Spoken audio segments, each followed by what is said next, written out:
Hi, Fan Friends is where we're at. That's right, fans that take control of the conversation. It's going to be a little while until our next episode, so we're gonna enjoy this Fan Frenzy episode. Tristan, who's our first comment? First one comes from Sam this week. 3 points, Colapinto. Got a great start, didn't bin it in the race. And if not for Ferrari getting a decent race plan together to recover, mightn't have gotten points. 2 to Hulk. Not bad, I like that. Yep, 2 to Hulk. Beating a Red Bull in a Haas sounds impossible from last year's showing, but Hulk did a great job in defence and long race pace to get 9th, plus now is 10th in the Drivers' Championship. Stroll is out. 1 to Piastri. No drama on the radio. Adapted to the offset tyre strategy and brought it home on the podium. Don't mind that one. Good calls. Dud of the day. Not sure if Alex Albon, because of whining that Colapinto dive-bombed him. Yes, forgot that. There was a Ferrari between the two of you and you are too hot on the outside. Or the race TV director cutting between random fights with no real purpose, making the race a bit more lifeless. I actually really like that call on Albon because, like, the comment was the radio, like, Colapinto just dive-bombed me. What's he doing? Like, he's racing. That's his job. What is to race. Do you remember a couple of years ago when it was like, they fight me too hard? Yeah. But when it came up, I didn't think he was talking about Colapinto. No, yeah, it's exactly what he was talking about. I thought he was talking about the Ferrari. But anyway, just like he's racing. Like, get used to it, mate. Yeah, like that one. Hero of the hour. Max for saying how it is with the FIA all of a sudden imposing standards of language. When for years press conferences, race radio and other media have had swearing and censorship has worked just fine. Not wanting to be a boomer or an activist, but if the FIA want to pull a cheap shot on censorship, then when will they wake up to themselves by supporting Middle Eastern races so much or allowing their main media outlet to be so British and biased? I'm not going to be sensitive on swearing, I'm going to be sensitive to hypocrisy. Well, Sam's on fire this week. Well, he is. I like it. I think he's kept his paragraph short this week. To the point. You know, he loves the write-up. Sam does. I think it's benefited him. Question. How did we rate the Singapore Grand Prix trophy? Apparently this is a version of How Are They Sleeping? Paige and I found it to be modern but regal. Definitely a design they should keep and cement Singapore as a must-win for drivers. Side question, was Singapore dehydrating drivers so much and my household getting quite sick recently? What's the best flavour of hydration drink in your opinion? I submit Gatorade, sugar-free peach and Powerade, pineapple and kiwi. That is a great question. Sam makes a nice beer, so most of his beers end up with kiwi or peach or something like that in there. This is a great question and highly appropriate. Really? And I'll explain to you my story why in a second. Number one, I love the trophy. The trophy was beautiful. Doesn't sort of, nothing to write home about, but it's really nice. No, I thought it was classy. I thought really it was beautiful. Nice. So, a couple of weeks ago, I stopped into the service station and I grabbed a Powerade. I like Powerade over Gatorade. Powerade is better, right? And I do like the no sugar ones or the sugarless ones. Mm-hmm. And I picked up this, like, I don't know, it's like strawberry peach or something like that. I want to say like the peach one. It's like a pinky colour. Anyway. There is a guava in there. Something like that. Anyway, it was like I'm going to say like strawberry peach. I feel like it's a combination of the two. Anyway, so I picked it up and I was like, oh yeah, I'll try this one. I don't mind that because I like the clear ones. The clear Powerade ones. Sam will know what I'm talking about with this one. Anyway, and I had it and I gave my lovely other half a bit of a sip out of it and she's like, that's the best I wanted. I was like, no. Bought you a can of Coke because that's what you asked for. And so I reluctantly gave up this Powerade. 2 days later, at my front doorstep, were 2 full cases. I'm not talking like a bottle or 2. This is 2 full 24 bottle cases of the flavour Powerade that I got from the service station. Oh, so she paid you back with 2 cases? No, it was here are 2 cases. You are having none of them because apparently I didn't relinquish this one at the servo. So yeah. I'll find out the exact flavour, Sam, when I get home today, and I'll tell you exactly what it is. So, okay. We'll all just hold your breath. Hold on to that for what that is. Do you like Powerade or Gatorade? I don't care. I don't have a preference between them. Gatorade's I generally select the orange or the yellow one. Yeah. See, Gatorade's very like cordial. Like my dad has cordial, which is like 90% cordial, 10% water. Ugh. Yeah. He practically drinks the cordial straight from the bottle. It's Yeah. Where I'm the exact opposite of just a bit of a hint of flavour. Thanks. Yeah, Not. my absolute favourite at the moment is mineral water, but not for hydration, obviously. I hate mineral water. I've got no doubt. It's atrocious. Anyway, good questions. Interesting questions. Different selection. questions. Dean Holt, ranking of 6.5 out of 10. Bit of a dull one, but I'll take a nice, long, boring Lando win. Hope we get another 3 out of the last 6 like this, to be honest. Oh, God, Dean, if I have to sit through 3 more of those, far out. It's amazing what a fan will do for their driver, isn't it? I'll have 3 more Bakus, thanks, not 3 more Singapores. 3 to Lando, he was just on it all weekend. He also looked more relaxed, so I hope this was a bit of a turning point for him. 2 to Max, did great to limit the damage in the WDC. And 3 to Oscar, I feel like it's 1 to Oscar. 1 to Oscar, very good drive to get on the podium. Also really likes his sense of humour in the cool-down room. Yeah, that was just really dry. I like it. It is good, yeah. Dud Red Bull. If they have dropped Dan, Yuki has done a lot better than him in qualifying, but on Sunday, I don't think there's been much in it. I also think he's been given a poor strategy quite a number of times, so I don't really get the reason why when Perez has been shocking this season. I think that's spot on. The other thing I'm not sure we really covered off is Red Bull just need to find out more about more drivers, and someone had to get canned. To decide what we're doing. The RBs were probably in a situation where they're not really fighting for things. Mind you, they're fighting for quite a few millions in their Constructors' Championship, but I think it was just we have to choose someone to find out more about. I wonder if we're going to wait until the Constructors is out of reach and then we're just going to go, righto. Possibly. Let's just possibly. Do whatever. The other thing is Ferrari's in the hunt for second in the Constructors now. No, I know. That's it. And That's so, what I'm saying. yeah. Until you get to a point where it's mathematically impossible, so now it doesn't really matter. Yeah. Question, if this was the last time we've unfortunately seen Dan in F1 car, what's your favourite moment or win? Oh. Yeah, myself, I really liked his first one in Canada. We touched on that in the main body, Dean. Yep. I agree with you. Canada, the first one. I loved his China win. Yeah. Yep, really good. Yep. Nat Pollard, a race ranking of 8 out of 10. It was good, but not spectacular. 3 to Oscar, made up for quali with another strong drive to secure another podium. Most consistent driver of the season. 2 to Hulk, sitting in the top 10 driver standings ahead of Stroll. 1 to Franco. This kid has come out of nowhere and made a huge statement in just a few races and doesn't have a seat for next year. Hero Dan, his post-race interviews were pure class. Dud V. They were class. They were, weren't there was they? emotion in there. I haven't heard him speak like that before. No, me neither. Yeah. Here, Dud V. Carbon Red Bull. Dan deserves a better farewell, assuming this was it. I think we've got to remember that. We're still assuming at the moment.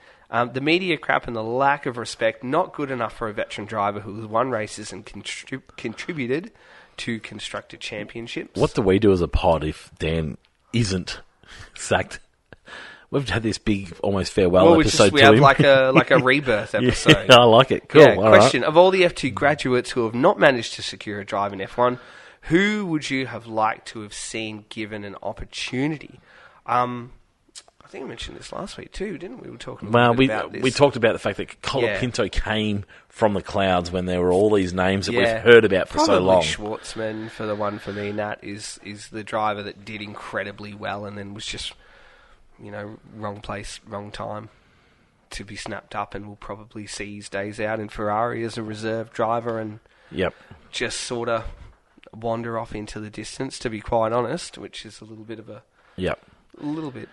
I mean, of a kick in the guts. You sort of hear a lot about Pourchaire, but honestly, I don't know. For me, someone has to stand out for a reason to get a drive, and sometimes it's not necessarily like it's not necessarily stand out in F2. They've got to stand out for different reasons. Like Kimi Antonelli. His testing numbers are off the charts. Like they're almost Verstappen levels in terms of what they think they can get from him. Now, he is far from that product at the moment, and we haven't necessarily seen it completely in F2. But so I don't know that there's anyone outside of that. The interesting one for me is Jack. Like Jack was up against some fairly staunch competition, but I think for Alpine, one of the things that Jack brings is he has got that level of maturity, and he has that really steady hand, and when given a product that he can work with, he was able to work with it really quickly. I think so too. So yeah, for me, I'm not sure there is anyone outside of. I mean, Schwartzman's probably missed his opportunity. Yeah. I'm not sure that there's anyone else at the moment. Maybe a little bit of a. Oh, no. I mean, Hadjar's the next big one. That's the one that Red Bull are hoping is going to be their next one. I mean, you've got to time your run so well. Like, if you're going to win the title, you've got to make sure you win it in a year. That there's opportunity. An opportunity for you and your team. That's right. But at the same time, you don't want to not win it because then you're stuck there and you might lose your great aligning chassis that you've got. It's just all got to fall. So many of the drivers are now aligned with a team, and that can be like, I think Jack has really benefited from aligning himself with a team because he only had to beat off the others. However, if you align yourself with a Mercedes and there's not a Mercedes drive, then all of a sudden you can be in a bit of a problem. Yeah. Interesting. Yeah, it is interesting. Simon Blackburn, race ranking of 6.5 out of 10. Great result as a McLaren fan, but not much in the way of action. Driver votes 3 to Lando for the perfect start and dominant lead throughout, 2 to Oscar for clawing on the podium after a bit of a quali disappointment, and 1 to Hulk for a great quali and holding on for a lot of the race. Dud. Red Bull's handling of anything DR related this weekend. He looks destroyed. Hero, the lizards on track. Never seen a lizard legs go that quickly, to be quite honest. Question for DR. Question. Great for Dan to nab the fastest lap, but does the Red Bull family play feel a bit iffy, given Haas wouldn't do that to support Ferrari, nor Williams for Mercedes? Your love of Dan aside, do you think this was a strategic move? I don't see the Haas and the Ferrari relationship or the Williams and the Mercedes relationship similar to Red Bull's in any way. Yes, Ferrari take their parts and their engines and give them to Haas. Same for Williams. They have components that are linked to Mercedes, but we've known forever that VCARB Toro Rosso has been the sister team where it's just you've got 2 teams. So I don't know. Like there's a dark element to it. There's a dark element to it, Simon, but I think 2 teams shouldn't be working towards one team's long results. enough as a fan to be okay with it. Yeah, like it's part of what the sport is. Yeah, I mean, I'm surprised more. I guess the fact that there's not enough on the table for the drivers outside the top 10 to go and do it. But I'm surprised that sort of thing doesn't happen a little bit more, just for the glory run of it all. Yeah. Like, you're not in a... But yeah, no, there is certainly an element of it. Yeah. Occasionally, you'll see like the RBs move over quicker for a Red Bull. Yeah. Or you used to see Williams do it a little bit for Mercedes, given their relationship there. So, yeah, no, it is a bit of a grey area. Yeah. Not sure what you can do about it. Yeah, was it strategic? I think it was. I'm not buying it that it's here. Would you like to have fastest lap? Like, no way. A call or someone wandered down the paddock and made a tap on the shoulder and said, do it now. Yep. And then here's our excuse to make it look like. I think there was opportunity to make it look like it wasn't. So, yeah. Kingsley, a race ranking of 7 out of 10, 2.98 points to Piastri. Just fun to watch and seems so restrained post-race with an air of, I can do more, just you wait and see, without seeming cocky. 2.017 to Hulk. Great drive with a solid mix of aggression and defensive tactics for the whole race. And 8 ninths for Lando. Finally started on pole to stay in front. I'm not sure what's going on there with Kingsley. I think Kingsley's of the understanding that Sam likes to collate all these points for us. Oh, okay. And he's trying to make his life as difficult as possible. Interesting. Right, I see. Felt like a little bit of a third wheel in amongst that sort of going on. Dud of the day, Stroll. No real reason. Good. No, Stroll's crap.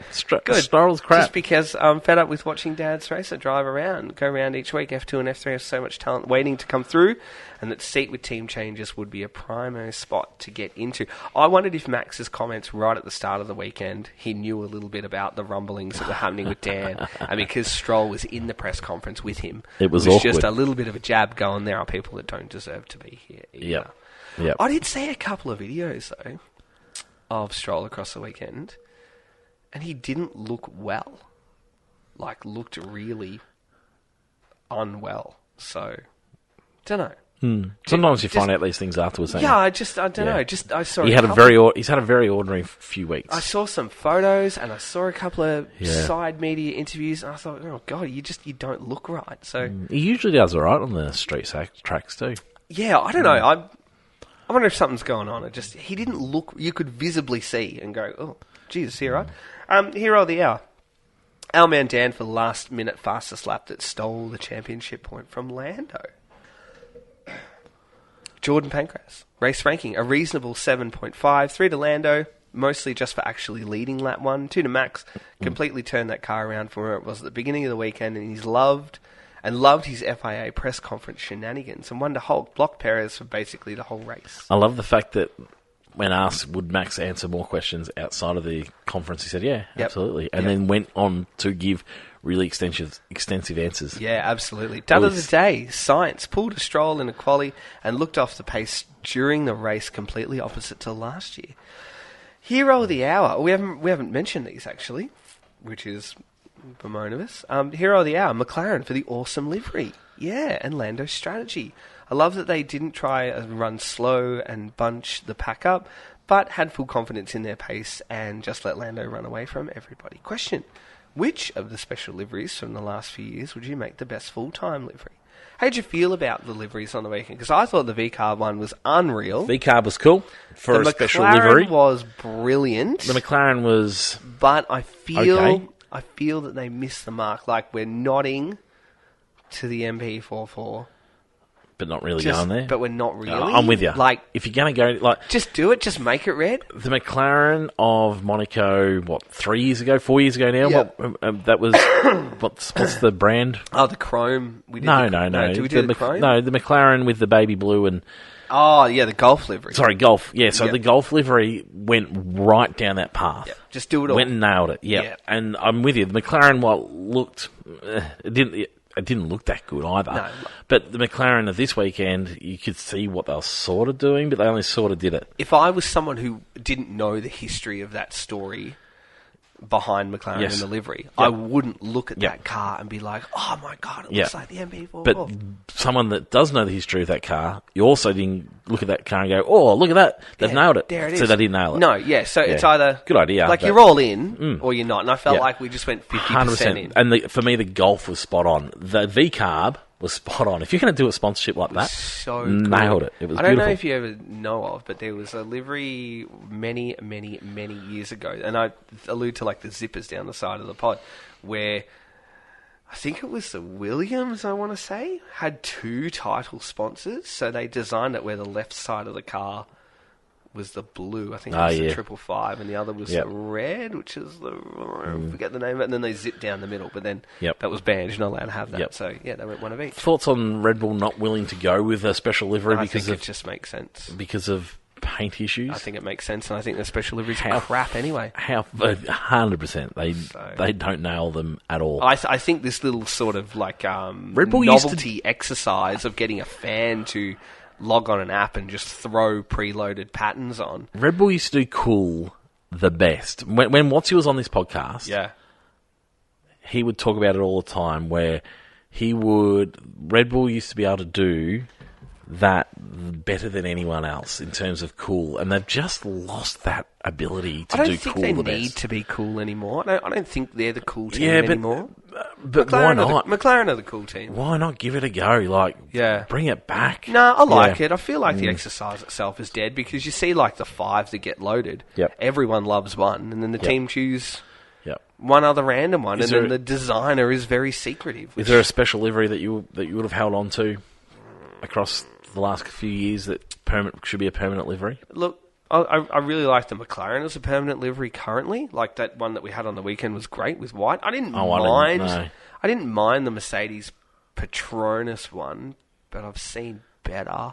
I kind of thought Mercedes were going to DNF, because every time they've done a special livery, they've DNF. So I was a little bit sort of... No, I didn't like that one. I don't know. I thought it was all right, but it was too much like the Aston. I like the McLaren when they do the bit of the rainbow speckle on it. Yeah, that's quite nice. Yeah. No, I don't think there's one that I would just say absolutely need that back in my life. No, even the Golf, while I loved it, it was good because it was just a short time. But if the McLaren rolled around with white on it for the remainder of the season, I think that would be nice. Do the vents in white, though. That annoyed me. And Jordan's asked also, how are they sleeping? Good on Jordan. you, No one cares, because... Good on you, you Jordan. can't answer that because there's no one attached to it. So. That's a shame. Yeah, so that's a shame. If you had to attach someone to that, Jordan, I'm sure... Last one. Would have run through it. Last one was Paige. 3 points to Colapinto. Solid drive and excellent defending, and if there was any more that Williams could have given him, I'm sure that Colapinto would have pushed for it. 2 to Piastri. Humble drive to bring it home for another podium. I don't think Oscar's race was as great as everyone was saying. Like, I didn't give him points. I know. Yeah, anyway, I like not knocking him, just interesting. 1 point to Hogg, excellent drive, defending for great pace for Haas overall, and a solid drive. I think everyone's down our path, whereas you don't give the fastest driver, the fastest car points. And the fastest driver points, yeah. Which is, I can understand that, whereas, I honestly believe... I'm surprised to see the minimal amount of max votes there, because... Yeah. Hero of the hour, the lizard. It was good laugh watching a bunch of people chasing it. It was even more priceless with Dan's face. Yep. Dud of the day, FIA slapping Dude Max of the with day. a fine. Yeah, FIA slapping Max with a fine for the F-bomb. If Max should be fined, then why was Yuki never been fined? Spot on. Yep. And question, excluding Dan, who would you rate as F1's biggest personality? Ooh. Can be past or present. Oh, okay. So, I mean, that is a big thing. The grid is going to lose a huge amount of personality. Yeah. I feel like Dan's actually tried to scale that back in the last couple of years, since results haven't necessarily been as big as what they could have been. Yeah. Who's the biggest personality? Kimi Raikkonen's the biggest personality. Past or at present outside of Dan? I mean, Lewis just doesn't have personality anymore. We just don't see anything of it anymore. He's just gone so... Within Formula One areas, he's gone so plain and bland. Probably Valtteri present. Valtteri? Yeah, I think he's got a good personality. Yeah, but... You love watching everything he does. He's funny. I guess so, but there's not a lot of it. Like they've all got good... Like Lando's Formula got a One. good personality, but he's not like funny or out there or jovial or Yeah. anything like that. Neither's Charles, neither's Carlos. It just feels like everyone's trying to be so bland at the moment. Max has got a good personality. Max's personality I was going to is say, like, just don't probably, care. I'm probably going down the Max line at I the think moment. Valtteri's probably the biggest personality. I think it's a good personality. Yeah, okay. Yeah, and Kimi too. I like Kimi's Yep. just, yeah. Yep. Yep. Okay. Interesting. Past...